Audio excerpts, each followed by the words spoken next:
So I'm here now at the Embracer Exchange of Experience in Cork City Hall, and I'm with Nora O'Donovan, who represents the Cork Access Group on the Transport Mobility Forum, and as a stakeholder in Embracer. She's a powerhouse of representing senior citizens in Cork City, regularly honoured by the Lord Mayor, and we are very glad to have her as a stakeholder in this project. So this project is about connecting underserved areas at the periphery of the city with public transport. So from your aspect, from your perspective as somebody who represents senior citizens and those with mobility and access issues, what do you think is the most important thing for connecting those people in those underserved areas with public transport? It's a very hard question. If it was an easy question, we wouldn't need to ask it. Because, as I said earlier on when I was speaking, there are a lot of people that need their cars. And because some people are not so near to a bus stop. And, you know, they wouldn't be able to walk as far as the bus stop. Mm. So one or two people that are in our group, in the Access Group, that are in wheelchairs, they need their car rather than having to use public transport.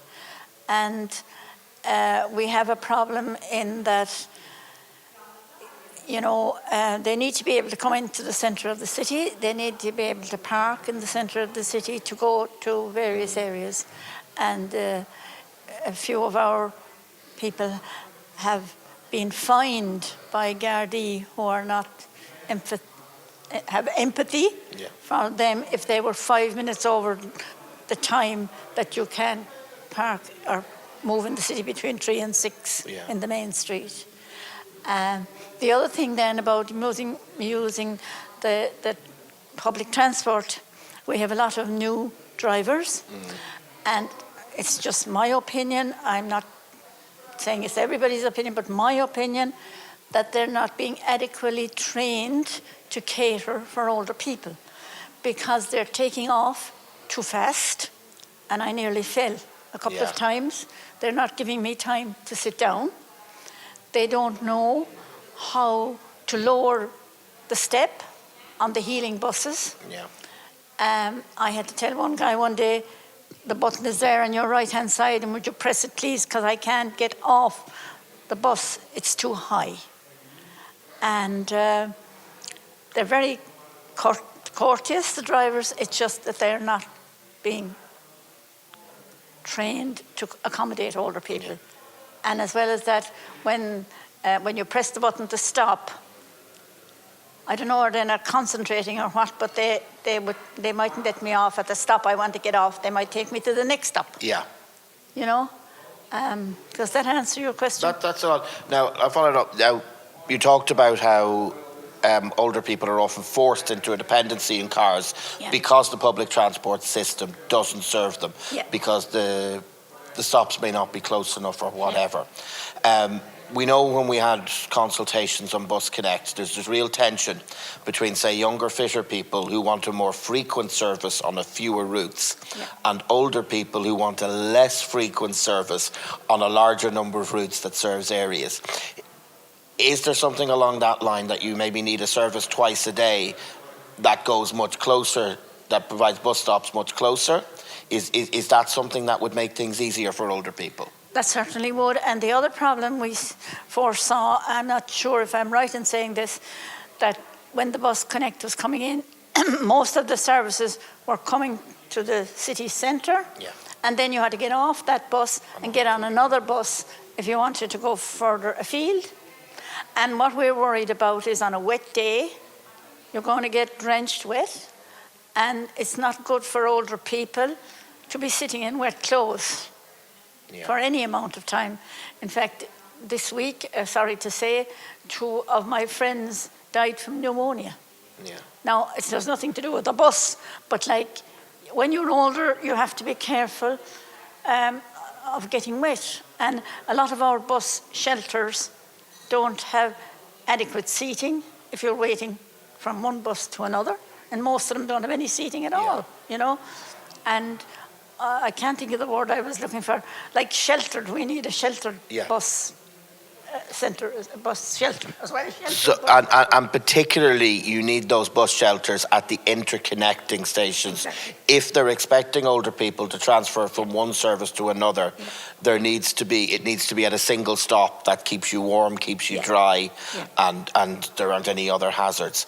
Now, we've seen good practice in other Embracer partners, for instance, in our visit to Leipzig, where we saw on-demand services, where you could go on your phone and get a car or a minivan that would come directly to your house and pick you up.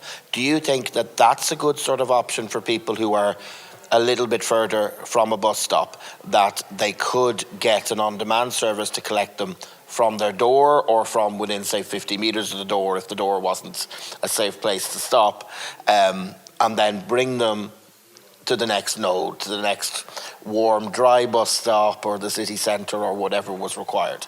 I think that would be an excellent idea, because at the moment I'm very well served, because I can walk a small distance and I can access 5 different buses. But the other lady that was representing the Age Friendly, where she lives, there's only one bus during the day. Yeah.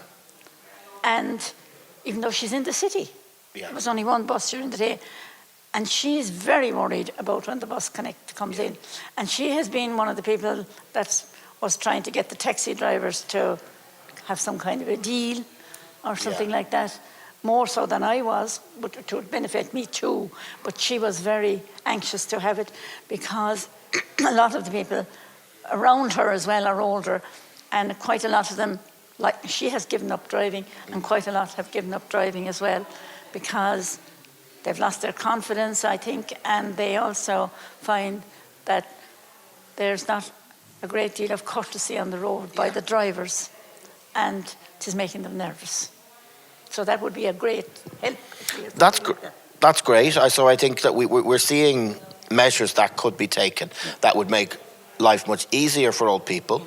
It would limit their dependence on a car, and it would mean that people could stay independent for longer, active for longer, and have a better quality of life. That's right, yeah, it would. And like as I said there the other day, if we can't have transport, if we're not able to drive, and if we can't use public transport, are we going to be locked up again like we were in the COVID? Yeah. And sitting inside looking out the window. I was inside for 7 weeks looking out the window, everybody passing, walking up and down, and and if we're not able to get out, is that our life from now on? And that's sad, because you'd be better off dead than living a life like that, I think. That's my opinion.